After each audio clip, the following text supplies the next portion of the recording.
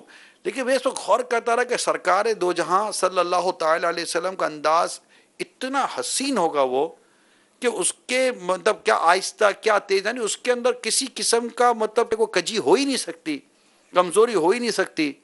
وہ کیا خوب انداز ہوتا ہوگا مفتی صاحب کہ بات کہیں بھی جا رہی ہے، اثر بھی کر رہی ہے، اور اتنی عمدگی کے ساتھ کہ سننے والا گنتی کر لے، اور پھر اس کے بعد ایسا بھی کہ اہم بات جن کو بیان کرنا چاہے ان کو پھر ایک سے زیادہ مرتبہ پھر بیان کرنا. اب سوچے تو صحیح یار، میں تو کبھی کبھی سوچتا ہوں ہمارا بیان اور نبی پاک صلی اللہ تعالی وسلم کا کہ واعظ مبارک، بیان مبارک، خطبات مبارک، اللہ اللہ کیا انداز ہوتا ہوگا. اور اس پر بھی میں تو آپ کی وہ اس طرف آیت کریمہ کی طرف چاہوں گا کہ وہ ہے نا رائنا والی کون سی آیت ہے؟ یا ایھا الذین آمنوا لا تقولوا رائنا، اے ایمان والو رائنا نہ کہو. جی. آگے کیا ہے؟ یا ایھا الذین آمنوا لا تقولوا راعنا وقولوا انظرنا وقولوا واسمعوا. انظرنا، پھر آگے کیا ہے؟ واسمعوا. واسمعوا. اے یہ ہے نا واسمعوا، توجہ سے سنو. یعنی اے ایمان والو رائنا نہ کہو، کیونکہ اس کے دو معنات تھے، دو معنات تھے. ایک معنی درست نہ تھا تو اس سے مسلمانوں کو روک دیا گیا نا کہ بھئی تم ہی نہ کہو. معنی درست تھا لیکن وہ یہود زبان بگاڑ کر اس طرح بولتے تھے کہ جس سے معنی خراب ہو جاتے تھے ماشاءاللہ. تو پھر مسلمانوں کو منع کر دیا کہ تم یہ نہ کہو بلکہ یہ کہو انظرنا، آقا ہم پر نظر فرمائیں، آقا ہم پر نظر فرمائیں. اور پھر کتنی خوبصورت بات اللہ تعالیٰ نے ارشاد فرمائی. یہ شان حبیب کریم ہے مفتی صاحب. یہ ہے نا واسمعوا، کیا ہے؟ پہلے سے ہی سنو، پہلے سے سنو. مطلب یہ کہنے کی ہے کہ نظر فرمائے. تو اتنا خوبصورت و دھیما اور پیارا انداز ہے. تو یہ تربیت کی جا رہی ہے صحابہ کرام علیہم رضوان کی کہ جس محفل میں ہو، جس مجلس میں ہو، اس کے آداب کتنے خوبصورت طریقے سے اللہ تعالیٰ بیان فرما رہا ہے. مطلب مزے کو مزہ آ جائے. واہ کیا شان ہے پیارے حبیب کریم صلی اللہ تعالیٰ علیہ وسلم کی.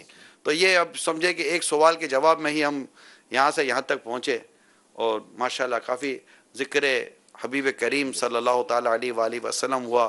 اور یہ ہے فیضان مدنی مذاکرے کا کہ الحمدللہ مکہ مدینے کی گلیوں میں بھی گھومتے ہیں تو آقا کے ذکر مبارک میں بھی جھومتے ہیں. الحمدللہ صلو علی الحبیب صلی اللہ تعالی علی محمد. ماشاءاللہ میلاد حال میں ہمارے عاشقان رسول جمع ہونا شروع ہیں. آتے رہیے، بیٹھتے رہیے اور سنتے رہیے، پاتے رہیے، مدینہ مدینہ کرتے رہیے. کالز لیتے ہیں.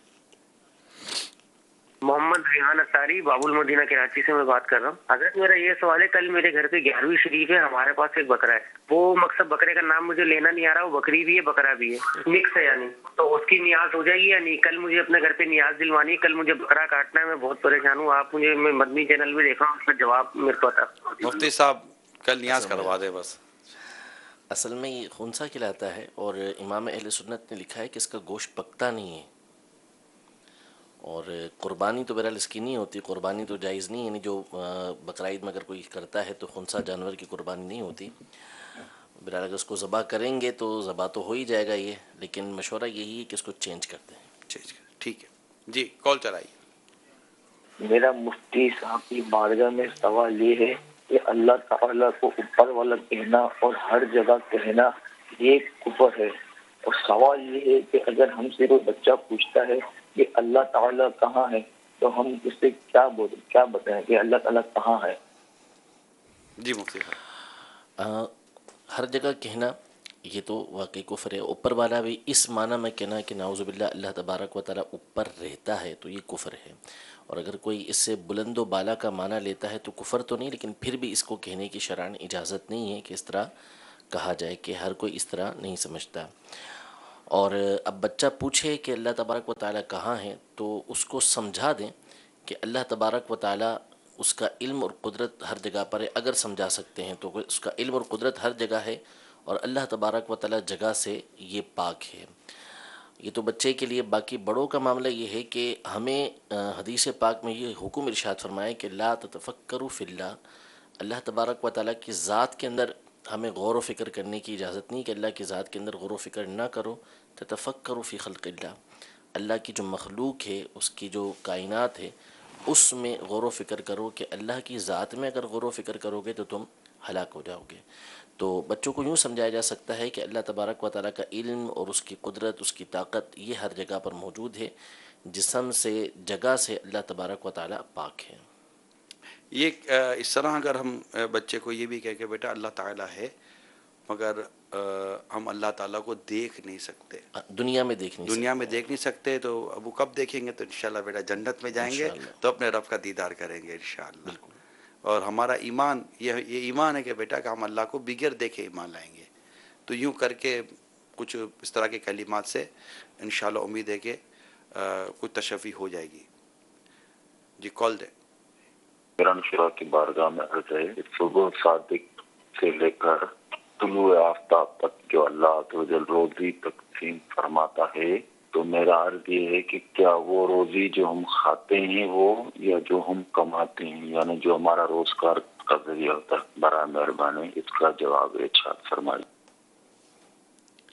رزق. جی اصل میں یہ تو اب اللہ تبارک و تعالیٰ ہی جانتا ہے. اس کے بتائے سے اس کے حبیب صلی اللہ علیہ وسلم جانتے ہیں کہ وہ کیا کیفیت ہوتی ہے.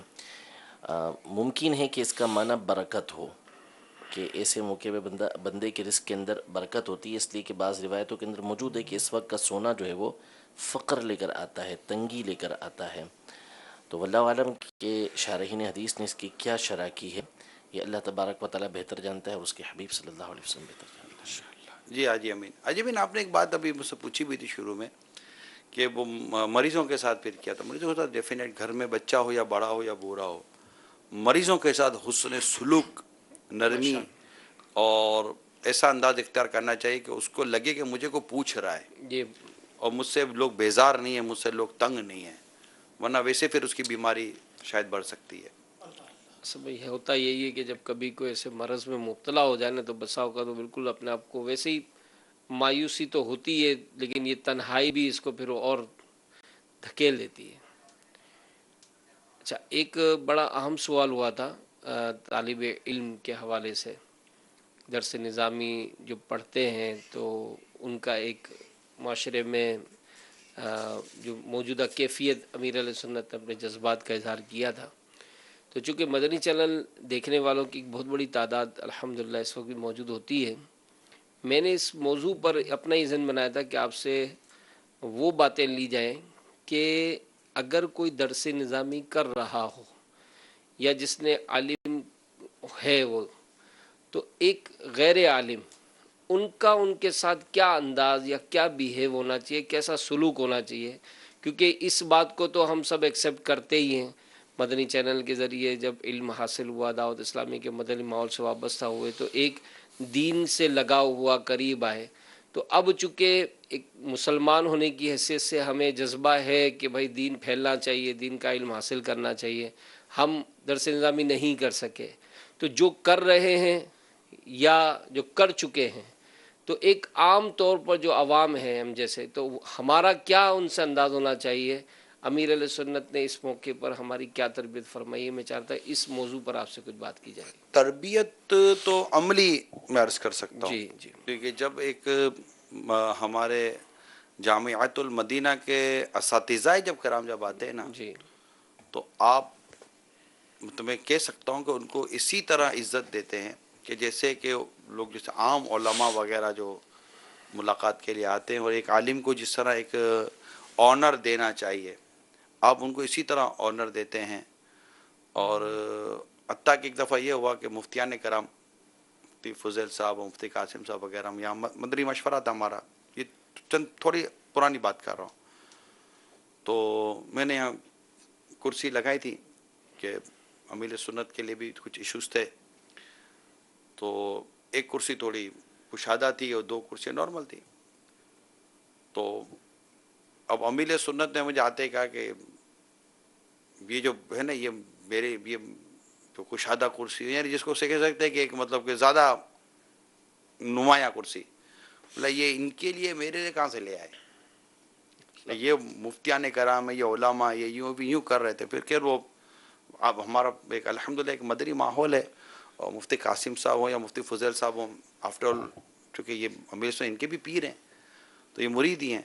مگر یہاں پر یہ دیکھ رہا تھا میں کہ ایک پیر، یعنی میں مرید ہوں اور میں غیر عالم ہوں، ٹھیک ہے، میں اپنا کہہ رہا ہوں، آپ کو عمران کا کہہ رہا ہوں. میں اس وقت کھڑا ہوں، میں پیر کو دیکھ رہا ہوں کہ مجھے علماء کے بارے میں کیا سمجھا رہے ہیں، ماشاءاللہ. اور میں علماء کو دیکھ رہا ہوں کہ یہ اپنے پیر کے بارے میں میری کیا تربیت کر رہے ہیں. واہ واہ. یہ میرے لیے ایک مطلب یوں سمجھیے کہ یہ جو کچھ میں نے کہا نا، یہ سمجھے کہ 30 سیکنڈ 1 منٹ کے اندر کیا سارا اسٹوری ہے، مگر اس کے اندر مجھے اللہ کی رحمت سے بہت کچھ سیکھنے کو ملا کہ میرے پیر صاحب نے مجھے سکھایا کہ عمران، یہ علماء، یہ مفتیان کرام، ان کا یہ منصب، یہ مرتبہ ہے، اور یہ مسندیں، یہ سب ان کے لیے مطلب کہ خاص مجھے سمجھا رہے تھے نا. پھر ان کی آپس میں جو ایک کلام ہو رہا تھا نا، نہیں تو کہہ رہے نہیں آپ یوں تو نہیں حضور آپ یوں تو، وہ جو میں تو سیدھی بات ہے، ابھی ایسے موقع پر آدمی نعت بولے نا، اسی میں عافیت ہے. میں بس دیکھ رہا تھا کہ سیکھنے کو مل رہا تھا. تو خیر وہ جو تھی ایک نمایاں کرسی، وہ مفتی قاسم صاحب، مفتی فضیل صاحب، تو انڈرسٹوڈ سی بات ہے کہ حضور آپ ہی ادھر تشریف رکھیں. لیکن پھر وہ جو کہتے ہوئے بابا بیٹھے نا، اس کو میں نہیں دہرا تھا، ٹھیک ہے نا. تو یہ بڑا خوبصورت ایک انداز ہے جو ماشاءاللہ کا اچھا سوال کیا آپ نے، کہ ہمارے ماشاءاللہ یہ مدنی اسلامی بھائی کئی علماء ہیں، اور اس کے علاوہ بھی بہت ساری ایسی ہوتی ہیں چیزیں.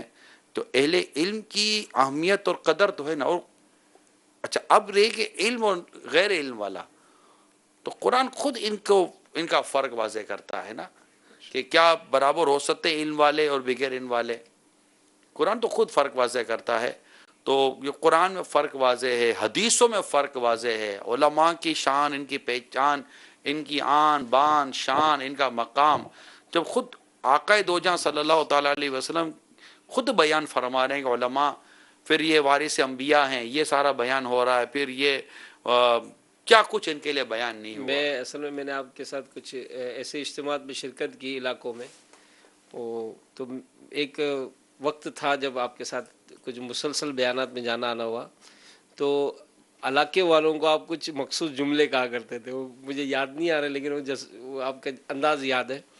وہ طلباء کرام موجود ہیں آپ کے علاقے میں، یعنی آپ کے علاقے میں جامع المدینہ ہے اور آپ کے علاقے میں دین کا علم حاصل کیا جا رہا ہے، تو اس کی برکت سے ہی اہل محلہ پہ کتنی رحمتوں کا نزول ہو رہا ہے. منظور کالونی میں بھی ہم گئے تھے، آپ کو یاد ہوگا، ہمارا غوث العظم جامع المدینہ، غوث العظم یہاں جامع المدینہ، عثمان غنی، فیض مدینہ، یعنی میرا خیال ہے کئی جامع المدینہ میں، جامعۃ المدینہ ابن مسعود ہمارا یہ جو تھا، اور یہاں اور پھر نیول ہم گئے تھے. تو ایسے کئی جامعۃ المدینہ میں حاضریاں ہوتی تھی. تو وہاں پر یہ عرض کرنے کا سعادت نصیب ہوتی تھی کہ مطلب یہ 8 سال کے لیے آپ کے پاس آئیں. ایک تو محلے میں اسلام پہ رہ رہے ہیں، اور وہ تو بعض اوقات 1 سال لیتے ہیں، 1.5 سال لیتے ہیں، کبھی چلے بھی جاتے ہیں.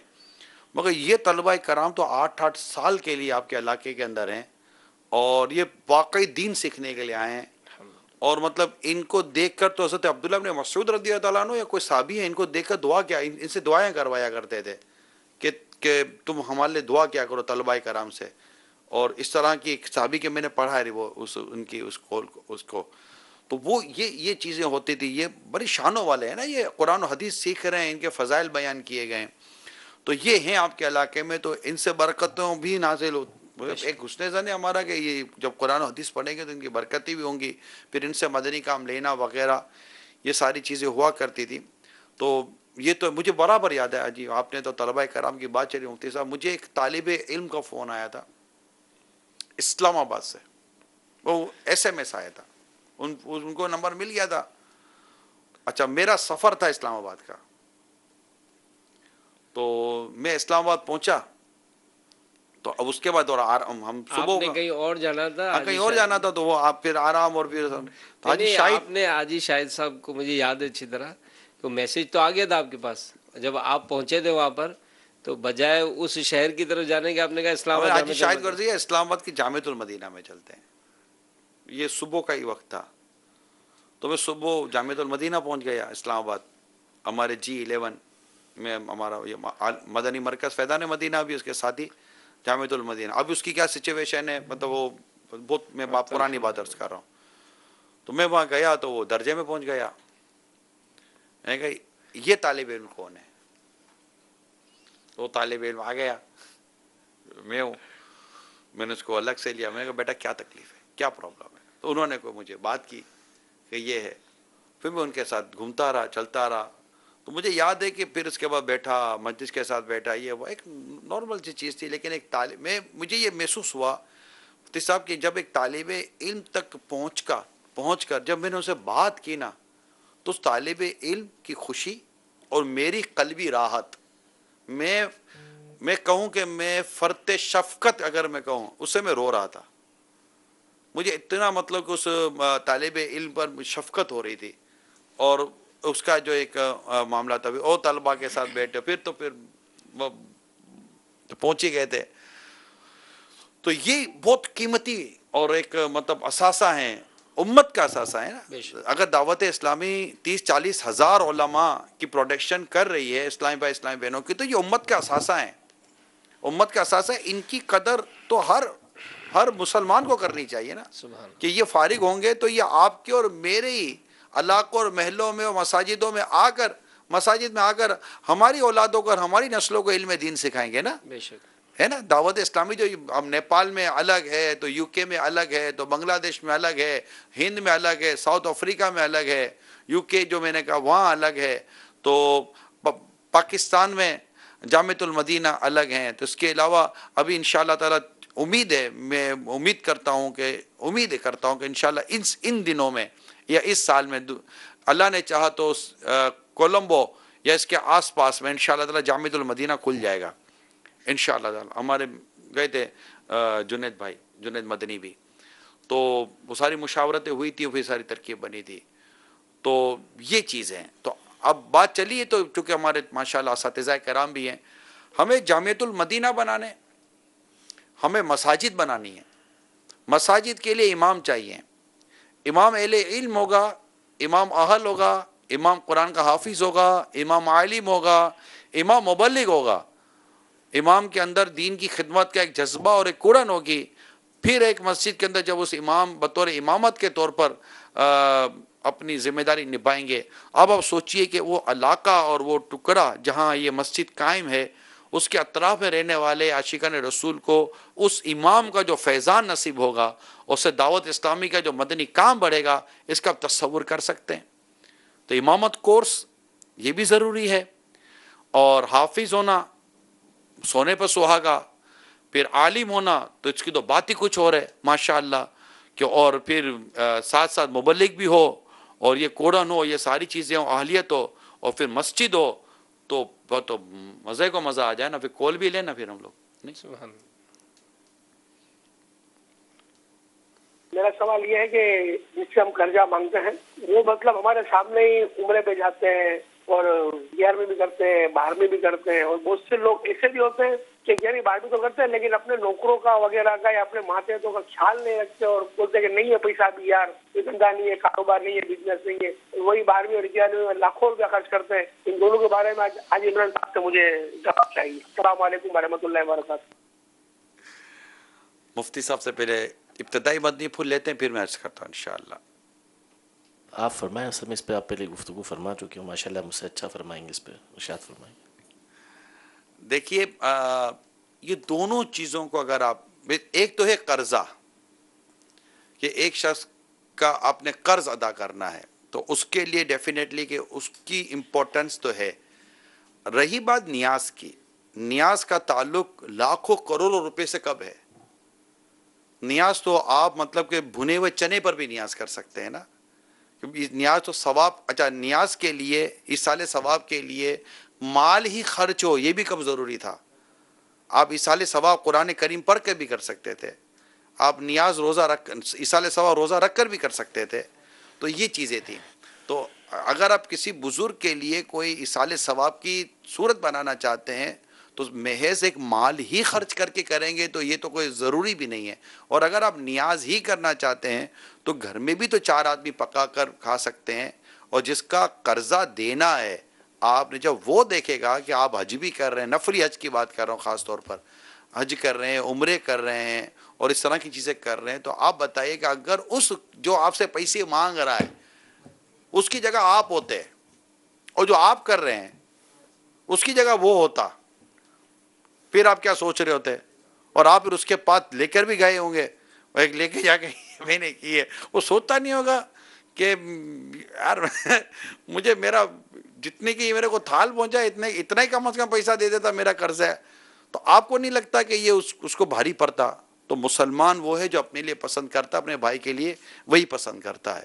تو قرضہ اتارنے میں تو دیر کرنی بھی نہیں چاہیے.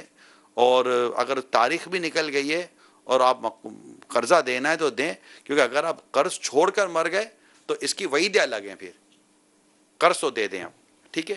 اور نیاز کرنے کے لیے یہ ضروری نہیں ہے کہ آپ کسی کے پیسے بھی دینے اور لاکھوں کروڑ روپے کی اور بہت مہنگی مہنگی آپ نیاز کریں. نیاز کرنی چاہیے، اس کا میں انکار نہیں کروں گا، نیاز بالکل کرنی چاہیے. اور غوث پاک کی نیاز کرنی چاہیے. وہ میں نے اس کو عرض کی کہ وہ گھر میں بھی آپ غوث پاک کی نیاز کر سکتے ہیں رحمۃ اللہ تعالیٰ علیہ. اور اس کے علاوہ اگر رہا یہ اپنے ملازمین کے لیے، تو ڈیفینیٹ ملازمین کی خیر خواہی کرنا. دیکھیں میں اب اس طرح کے عام آدمی کو سمجھا رہا ہوں، اب اس ثواب ایصال کرنا چاہ رہے ہیں نا، تو آپ یہ دیکھیے کہ ثواب فرائض کے بعد سب سے افضل عبادت مسلمان کے دل میں خوشی داخل کرنا ہے. اگر آپ اپنے ملازمین کے ساتھ ان کی غمخواری کرتے ہیں، ان کی خیر خواہی کرتے ہیں، ان کے معاشی اور ان کے طبی اور ان کے دیگر معاملات کے اندر اگر آپ ان کی کوئی مدد کرتے ہیں، ان کے گھر بار کے حوالے سے کوئی مدد کرتے ہیں، ان کے گھر میں راشن ڈالوا، مطلب راشن چلے اس کی بھی بات کر لیتے ہیں، آپ کو کھانا کھلانا ہے، تو اگر آپ اپنے انہی غریب ملازمین کے گھر میں اتنے ہی روپے کا راشن بھجوا دیتے ہیں تو یہ بھی تو پکا کر کھائیں گے ہی نا. تو کیا یہ آپ کے لیے ثواب کے ساتھ ساتھ کتنا مطلب کہ وہ ان کے بچے آپ کو دعائیں دیں گے، ان کے بوڑھے ماں باپ آپ کو دعائیں دیں گے. تو یہ بھی تو ایک وے ہے. ہاں اسی شہرت شاید نہ ہو جیسی شہرت بہت بڑی جیسے کہ دعوت کرنے سے بھی ہو جاتی ہے. تو نیاز باقی رکھنی چاہیے، بالکل باقی رکھنی چاہیے، مگر ان پہلو کو بھی سامنے رکھ کر ہم چلیں تاکہ تنفیر عوام سے بھی بچیں، حق تلفی سے بھی بچیں، اور لوگوں کی غم خواری اور لوگوں کی دل جوئی کا بھی ہم اس میں کوئی حصہ پا سکیں. یہ میری موٹی عقل میں آیا ہے. مفتی صاحب ہاں یا نہ فرما دیں. بالکل صحیح فرمایا. ظاہر سی بات ہے کہ قرض اول ہے، جی ہاں، اسی کو ادا کرنے کے لیے پہلے صحیح کرنی چاہیے. لیکن اس میں ایک بات میرے ذہن میں یہ آ رہی تھی کہ اگر کوئی شخص جو ہے وہ قرض تو نہیں ہے لیکن وہ مدد نہیں کرتا ویسی جیسی یہ سائل فرما رہے ہیں اور وہ نیاز کر رہا ہے، تو اب یہ جو سائل نے یہاں سوال کیا وہ اگر اس کو سمجھانے اپنے انداز سے جائے دیکھو کہ تو جو ادھر کر رہا ہے تو راشن دے، تو یہ کر، تو یہ کر، تو وہ جو سمجھانے کا انداز ہو. میں ایک موٹی بات بتا دوں جی. جی اسلام اور دین جس عمل کی مذمت نہیں کرتا نا اس کی مذمت نہیں کرنی چاہیے. یہ موٹی بات میں نے سمجھائی ہے. بھائی ایک کام کا نہ دین اور ہمارا اسلام ہماری شریعت اس کام کی مذمت نہیں کر رہی تو آپ کیوں کر رہے ہیں بھائی؟ آپ کو لگتا ہے کہ وہ بہتر ہے، اس کو لگتا ہے کہ وہ بہتر ہے، تو اس پہ مذمت کرنا کیسا؟ اچھا آپ اتنی اس کی بڑی خوبصورت میں اگر اس کی اگر وہ بتاؤں صورت، نبی پاک صلی اللہ تعالیٰ علیہ وسلم کی وہ حدیث جو غیبت کی تباہ کاریاں میں امیر سنت نے جو نقل کی نفلی عبادت کے حوالے سے، ایک شخص کو وہ سلام کیا اور اس نے کہا کہ میں اس کو پسند نہیں کرتا. جی اور پھر بارگاہ رسالت صلی اللہ علیہ وآلہ وسلم میں معاملہ آیا، آقا صلی اللہ علیہ وآلہ وسلم نے انہیں طلب فرمایا اور کہا بھائی کیوں آپ اس کے لیے اس طرح کہہ رہے ہیں؟ تو پھر یہ کہ میں نے اس کو نفل پڑھتے نہیں دیکھا، میں نے اس کو نفلی روزے رکھتے نہیں دیکھا، میں نے اس کو نفلی صدقات دیتے نہیں دیکھا، ہے نا اس طرح کی روایت. مگر اس نے بھی جواب یہ کہا مجھے میری فرض میں کوتاہی نہیں ہے، میں رمضان کے روزے جو فرض ہے اس میں کوتاہی نہیں ہے، میں زکوٰۃ ادا کرتا ہوں اس میں میری کوتاہی نہیں ہے. یعنی وہ اپنے فرائض کو تو ادا کرنے والا تھا، اس کے نزدیک وہ نفلیں ادا کرنے والا نہیں تھا کہ تو ہر کوئی کرتا ہے یہ کیوں نہیں کرتا. تو اس وجہ سے وہ اس کو پسند نہیں کر رہے تھے. تو نبی پاک صلی اللہ علیہ وسلم نے اس کو مطلب کہ کتنے پیارے انداز سے نصیحت فرمائی کہ ہو سکتا ہے یہ تو اس سے بہتر ہو. اس طرح کا روایت کا میں نے خلاصہ مضمون عرض کرنے کی کوشش کی. تو میرا خیال ہے کہ یہ ایک ایویڈینس کے طور پر شاید یہ روایت دیکھ لی جائے. تو یہ نفلی چیزیں اس میں ویسے ہم کو کسی کے مذمت یوں نہیں کرنی چاہیے. اگر کوئی نفلی عبادت کر رہا ہے، نفلی عمل کر رہا ہے تو ٹھیک ہے، اس میں آپ اپنی رائے رکھتے ہیں کہ اس کو یوں نہیں یوں کرنا چاہیے. مگر وہ جو نہیں کر رہا تو اس پر کرنا چونکہ وہ واجب نہیں تھا، فرض نہیں تھا، تو پھر ہمیں مذمت بھی نہیں کرنی چاہیے. یہ میری جو ناقص عقل میں آیا میں نے آپ کو عرض کر دیا. یہ روایت میرا خیال یہی ہے سرکار صلی اللہ علیہ وسلم کا سے جو آخری فرمان جو ہے نا، حضور صلی اللہ تعالیٰ علیہ وسلم نے اس نفرت کرنے والے سے فرمایا اٹھ جاؤ شاید یہ تم سے بہتر ہو، شاید یہ تم سے بہتر ہو. یہ ہے یہ غیبت کی تباہ کاریاں، پیج نمبر 49 پر یہ روایت ہے. نفلی عبادت نہ کرنے سے نفرت کرنا کیسا، یہ اس کی ہیڈنگ ہے. کال دیں. میرا مفتی صاحب سے یہ سوال ہے کہ جیسے ہم مزارات پہ جاتے ہیں یا کسی بزرگ کی بارگاہ میں جاتے ہیں تو ذہن میں ہوتا ہے کہ ہم اس طرح دعا مانگیں گے، کبھی دعا منگوانے کا یا کچھ عرض کرنے کا موقع بھی اجتماعی طور پہ مل جاتا ہے. تو پہلے سے یہ پلاننگ کرنا جس کو منصوبہ بندی کہ میں یہ الفاظ استعمال کروں گا، کچھ یوں کروں گا، کچھ یوں کروں گا، کچھ ایسا ہوگا، کچھ ایسے ذوق کی کیفیت بنے گی، تو یہ اپنے آپ پر ہی کچھ نہ کچھ اپنے دل میں سوچنا، کیا یہ درست ہے یا اس کو ہم ریاکاری کہیں گے یا کیا کہیں گے؟ اس کا ذرا پلیز آپ وضاحت فرما دیجیے. جزاک اللہ. السلام علیکم ورحمۃ اللہ وبرکاتہ. ریاکاری کا تو بہرحال اس میں کوئی شبہ بظاہر تو نہیں ہے دور دور تک. البتہ یہ ہے کہ اس میں بھی کوئی حرج نہیں کہ دعا آپ نے دل میں رکھی ہوئی ہے کہ میں نے بزرگ کے مزار پہ جا کے یہ مانگنی ہے. تو اس میں دو تین باتیں ہیں. اول تو یہ کہ دعا مانگنی ہے تو بالکل وہاں مزار اقدس پہ جا کے بھی دعا مانگیں، لیکن دعا عبادت ہی ہے. اگر آپ دعا مانگنا چاہتے ہیں وہاں جا کے تو وہاں بھی مانگیں اور یہاں پر بھی مانگ لیں اللہ تبارک و تعالیٰ سے. اس میں تاخیر نہ کریں کہ یہاں پہ بھی دعا کریں گے تو انشاءاللہ اس کا ثواب آپ کو ملے گا. اور دل میں رکھا ہے تو اس میں کوئی حرج نہیں. البتہ علماء نے یہ بیان فرمایا ہے کہ جو دعا ہے نماز میں تو وہی پڑھنی چاہیے جس کی بندے کو عادت ہے. جیسے عام طور پہ ہم دعائے معصورہ درود پاک کے بعد پڑھتے ہیں تو جو عام طور پہ پڑھی جاتی ہے اسے ہی پڑھے. اور نماز کے علاوہ دعا بندے کو وہ مانگنی چاہیے کہ جو اس کے دل میں آتی جا رہی ہے. یعنی ایک جو ترتیب کے ساتھ دعا مانگتے ہیں وہ بھی اپنی جگہ ایک الگ معاملہ ہے، لیکن دعا ایسی ہونی چاہیے کہ بس جو دل میں آ رہا ہے اللہ تبارک و تعالیٰ سے طلب کر رہے ہیں. یعنی جو شرن مانگنا درست ہے تو وہ طلب کرتے جائیں. تو یہ علماء نے بیان فرمایا کہ بس اس وقت جو آتا جائے اللہ تبارک و تعالیٰ سے بندہ طلب کرتا جائے. لیکن اگر پہلے سے دل کے اندر ہے کہ میں نے یہ مانگنا ہے اللہ تبارک و تعالیٰ کی بارگاہ میں تو اس میں بھی کوئی حرج نہیں ہے. دعا کے حوالے سے میں ایک مشورہ عرض کر دوں. جو دعا کرتے ہیں بعضوں کا نہیں اتنا آتا کہ یار کیا کیا دعا کریں، ان کو میں ایک مشورہ عرض کرتا ہوں. امیر سنت کی کتاب رفیق الحرمین، اس میں میدان عرفات کی دعا اسے پڑھ لیں. جو دنیا اور آخرت کی بھلائیوں پر مبنی جو وہ دعا اور اس کے جو مبارک کلمات اور جو ایک واسطہ وسیلہ صدقہ اور رب کے حضور عرض کرنے کا جو ایک انداز جو کچھ اس میں لکھا ہے وہ اپنی مثال آپ ہے. میں تو تمام مبلغین کو عرض کروں گا، مبلغین مبلغات اور تمام عاشقان رسول کو کہ یہ دعائے عرفات یہ آپ رفیق الحرمین ڈاؤن لوڈ کر لیں اپنے پاس اور ویب سائٹ سے، اور دعائے عرفات کو ایک بار پڑھ لیں. آپ کو دعا کا لطف نہ آئے تو مجھے کہیے گا. یعنی بعضوں کا تو ہوتا ہے یار یہ کیوں دعا اتنی لمبی کر رہا ہوتا ہے، بعضوں کو نہیں سمجھ میں یار کتنی دعا کریں گے. مگر ہاں نہیں دعا میں اچھا بعضوں کا جیسا جب ہوتا ہے اس کو دعا میں مفتی صاحب دعا میں مزہ نہیں آیا تو مزہ کس میں آئے گا؟ ارے میں اپنے اس رب کی بارگاہ میں عرض کر رہا ہوں جو قادر مطلق ہے، اس کی عطا کو روک نہیں، جو میرے حالات کو جانتا ہے، میرے لیے کیا بہتر ہے وہ جانتا ہے، اور نیکوکاروں کا اجر ضائع نہیں فرماتا، کریم ہے، رحیم ہے، اپنے محبوب سے فرماتا ہے وَأَمَّا السَّائِلَ فَلَا تَنْهَرْ، اور سائل کو مت جھڑک۔ تو اعلیٰ حضرت نے لکھا نا، پھر آپ اپنے دربار سے سائل کو کیسے واپس بھیجے گا، ہے نا، یہ جو اپنے محبوب کو ارشاد فرما رہا ہے۔ اور پھر فرماتا ادعونی استجیب لکم، مجھ سے مانگو میں دعا قبول کرتا ہوں۔ پھر وہ آیت کریمہ یاد نہیں ہے وَإِذَا سَأَلَكَ وَإِذَا سَأَلَكَ عِبَادِي عَنِّي فَإِنِّي قَرِيبٌ فَإِنِّي قَرِيبٌ انی قریب، جب تم سے میرے بندے میرے متعلق پوچھیں تو ان سے کہہ دو کہ میں ان کے قریب ہوں۔ کیسے؟ اجیب دعوت الداعی اذا دعان، جب بھی مجھ سے کوئی دعا مانگنے والا دعا مانگتا ہے تو میں اس کی دعا کو قبول کرتا ہوں۔ تو پھر آگے کیا ہے؟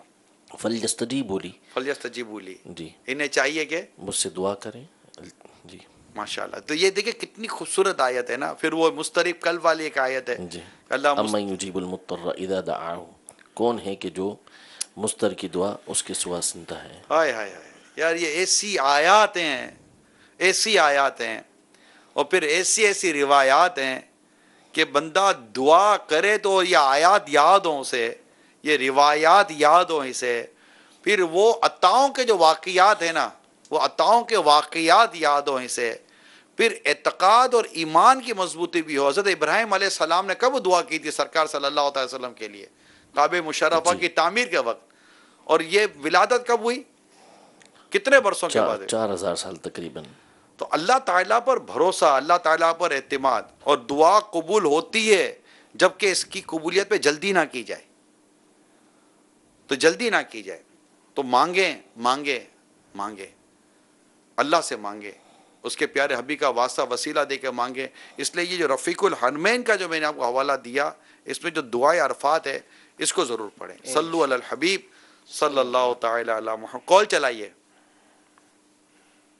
میرا سوال یہ ہے کہ اندرون میں مسلمان اور غیر مسلموں کی قبریں ایک ساتھ ہوتی ہیں، ایسے قبرستان میں السلام علیکم یا اہل القبول والی دعا پڑھنا چاہیے یا اس کے علاوہ کچھ پڑھنا چاہیے؟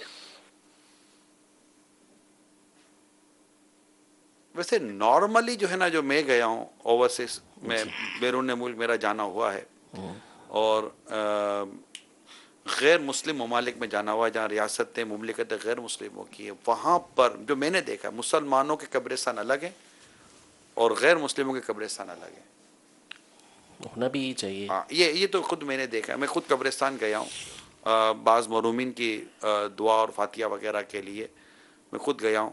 خود میرے امیر علیہ سنت کی جو کئی رشتہ دار ہیں جو کولمبو میں تدفین ہے ان کی، تو الگ ہے قبرستان۔ ساؤتھ افریقہ گیا ہوں، وہاں بھی الگ ہے قبرستان، باقاعدہ مجھے بتاتے ہیں کہ یہ مسلمانوں کا قبرستان ہے، تو میں سلام بھی کرتا ہوں۔ تو یہ ہے۔ ممکن ہے کہ کہیں ایسا ہو کہ کوئی حصہ مقرر کیا ہوا ہو مسلمانوں کے لیے الگ سے قبرستان کا۔ اچھا، سائل نے اندرون سندھ بولا ہے، یہ کہہ رہے ہیں جی، پورشن وائز ہوتا ہوگا، تو جہاں مسلمانوں کا حصہ ہے وہیں پر جائے اور وہیں سلام عرض کرے جا کے۔ یعنی یہ جواب ہے کہ مسلمانوں کو ہی سلام عرض کیا جائے گا۔ جی ٹھیک ہے۔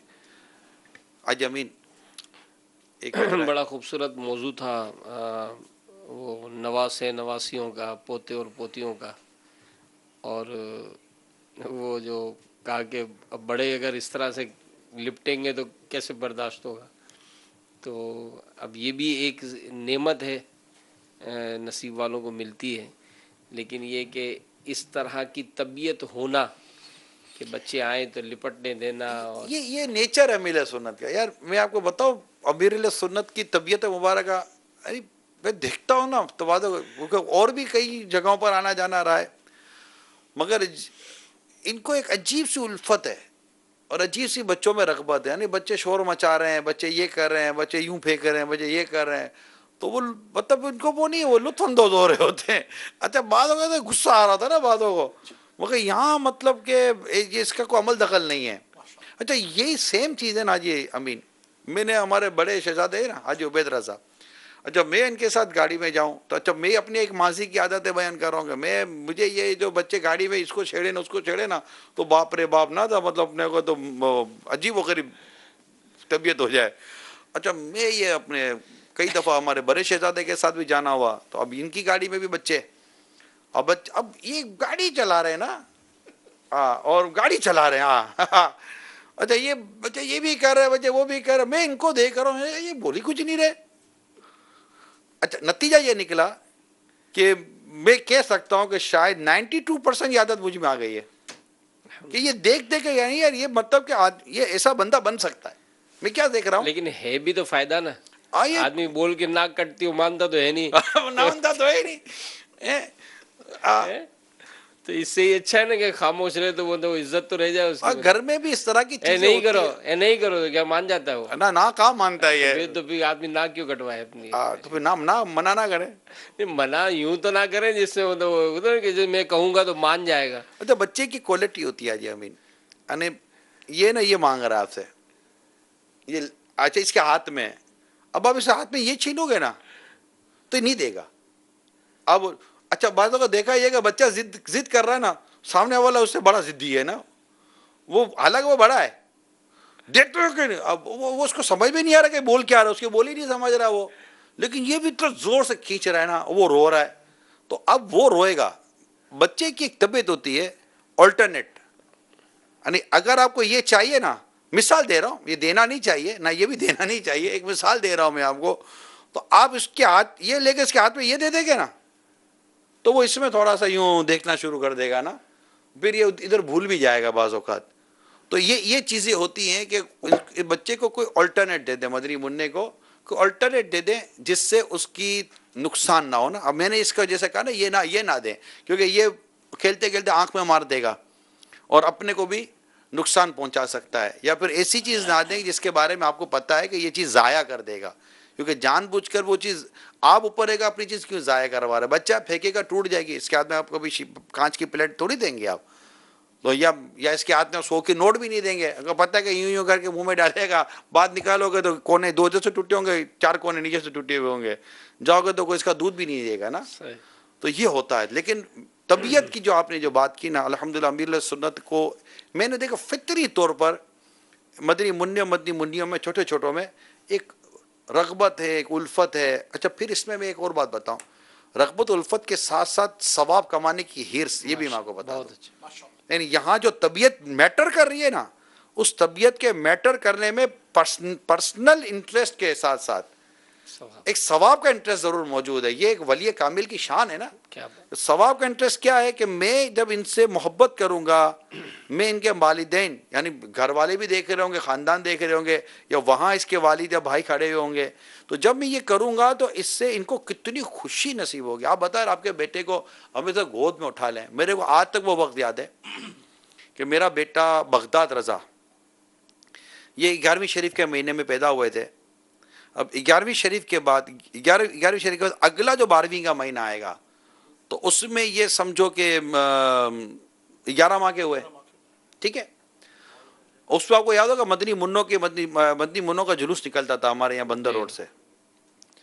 تو میں وہ 11 ماہ کا تھا، میں اسے لے گیا گود میں اٹھا کر، اور مجھے جگہ یاد ہے ہمارے یہاں یہ لائٹ ہاؤس اپنے کیا کہتے ہیں ڈینسو ہال وغیرہ کی جو جگہ ہے، اس جگہ تک میں کھڑا ہوا تھا اور دور سے دیکھا تو میرے ساتھ ٹرک پر تھے. تو ٹرک پر تھا تو اب یہ اس کو بھی میں وہ بنا کے لے گیا تھا نا. اب یہ آپ سوچ لو کہ آج اس کا بیٹا 3 سال کا ہے بغداد رضا کا، تو وہ بغداد رضا اس وقت 11 مہینے کا تھا. تو میں اس کو لے گیا اور اس کو میں نے اسلام، میں تو نہیں چڑھ سکتا تھا نا اپنے، تو کیا کیسے چڑھتے ہیں، ٹھیک ہے. میرا خیال ہے یہ میں آپ کو 94 کی بات کر رہا ہوں، غالباً 94 کی بات کر رہا ہوں. آج 2017 ہے، میری 93 میں شادی ہوئی، میں 94 کی بات کر رہا ہوں آپ سے، یا 94-95. تو میں نے بغداد رضا کو امیر علیہ سنت کی ٹرک پر ڈال دیا، 11 ماہ کے بیٹے کو ٹرک پر ڈال دیا. تو امیر سنت نے اس کو لے لیا. مجھے یاد ہے، تھوڑا کیمرہ اٹھائیں، مجھے یاد ہے کہ امیر سنت نے اس کو جو ہے نا یہ یوں مطلب کہ اجی یوں لیا، یوں لے کر اس کو یوں اٹھایا اور اٹھاتے ہوئے یہ اوپر تک لے گئے نا، اس کو اتنا اوپر تک لے گئے اور میں دور سے دیکھ رہا تھا اس کو یوں اٹھا کر یوں گھما رہا تھا، میرے اتنا زیادہ تو گھما رہے تھے نا، اور ایسے ماشاءاللہ اسلام میں خوش ہو رہے تھے اور مجھے بھی تو مزہ آ رہا تھا نا۔ اب وہ آپ دیکھیں، یہ آپ دیکھیں وہ لمحہ، وہ تاریخی لمحہ، 12ویں کا مہینہ اور مدنی منوں کا جلوس، اور مطلب میں کو مطلب ایک ذیلی نگران تھا اس ٹائم پر، میں ذیلی نگران تھا اپنے گلزار حبیب مسجد کا جو ہمارا جو اولین مدنی مرکز ہے، اور تو میں وہاں کا ذیلی نگران تھا، اور وہ لے گیا، میں سنو دور سے آج تک یعنی 94 95 کی بات، وینیو ڈیٹ سے مراد یہ کہ کیا تھا، اور امیر سنت کی وہ شفقت، آج باپ کو وہ شفقت یاد ہے۔ تو ایک ہوتا ہے نا، میں نے سے تو کئی اچھے شگون لیے تھے، ٹھیک ہے نا، ہوتا ہے آدمی اچھے شگون لے، سرکار صلی اللہ علیہ وسلم نے اس کی ترغیب دلائی ہے، تو یہ شگون لیا تھا میں نے۔ تو یہ چیزیں ہوتی ہیں کہ جب آپ ایک بیٹے کے ساتھ جب اتنا پیارا انداز اختیار کرتے تو اس کے باپ کو یاد رہ جاتا ہے۔ یہ ماشاءاللہ جو ہمارے اتنے اسلامی بھائی میلاد حال میں ہیں، حسب حال، حسب موقع، حکمت عملی کے پیش نظر، یہ وہ واقعات ہیں جو انشاءاللہ تعالی مطلب کہ بہت زیادہ انسان کو فائدہ دیتے ہیں۔ جیسا میں آج آپ کو اپنا ایک واقعہ سنا رہا ہوں، نہ جانے کتنے والدین یہ رکھیں گے۔ جیسے آج جمعرات کی بات ہے، ایک طالب علم امیل سنت کے ساتھ دورہ حدیث شریف میں ہے، جمعرات کو دورہ حدیث شریف کے طلبہ کرام امیل سنت کے پاس حاضر تھے۔ جنت ہال، امیر سنت کا جو مکان عالی شان ہے، اس کا جو ہال ہے اس کا نام جنت ہال ہے، ٹھیک ہے۔ تو وہ جنت ہال میں جمع تھے، تو اس نے کہا کہ مطلب میرا خیال ہے کوئی کتنے سال پرانی بات کی کہ میرے والد صاحب آپ کو مجھے لائے تھے، اور آپ میں تو اتنا چھوٹا سا، اور اس وقت آپ نے مجھے گود میں لیا تھا، اتنا ننا منا سا میں ہوں گا۔ والد اچھا وہ ڈیٹ انہوں نے بتایا، حاجی امین انہوں نے تاریخ بتائی، تاریخ کیسے اس کو یاد ہے؟ اس نے کہا کہ آپ نے میرے والد صاحب کو 1 روپے کی نوٹ تحفے میں دی تھی۔ آپ نوٹ، وہ اس وقت سے نوٹ بانٹتے ہیں پاپا تو 1 روپے کی نوٹ آپ نے مجھے میرے والد صاحب کو دی، تو میرے والد صاحب نے آپ کے تحفے لے کر اس پر تاریخ لکھ لی تھی کس تاریخ کو ملا ہے، تو مجھے اس وقت سے وہ یاد ہے۔ اب وہ آج دور حدیث شریف کا طالب علم انشاءاللہ امید ہے ان قریب وہ درس نظامی پورا کر لے، اور اس کا ماضی یہ ہے کہ اس کو امیر سنت نے دعاؤں سے نوازا اور پیار کیا، محبت دی۔ ان کے والد صاحب علاقہ مشاہد کے نگران ہیں۔ تو یہ وہ چیزیں ہیں کہ جو نبی پاک صلی اللہ تعالی وسلم کی، اگر ہم سیرت پاک کو دیکھتے ہیں تو یہ چیزیں ہمیں نظر آتی ہیں کہ یہ ہمارے اللہ کے جو نیک بندے ہوتے ہیں، آقا کی ان اداؤں کو کتنے پیارے انداز سے ادا کرتے ہیں۔ انشاءاللہ تعالی آئندہ پھر مدنی مذاکرے کی مدنی مہک لے کر حاضر ہوں گے۔ اجازت دیجیے، صلو علی الحبیب صلی اللہ تعالی علی محمد۔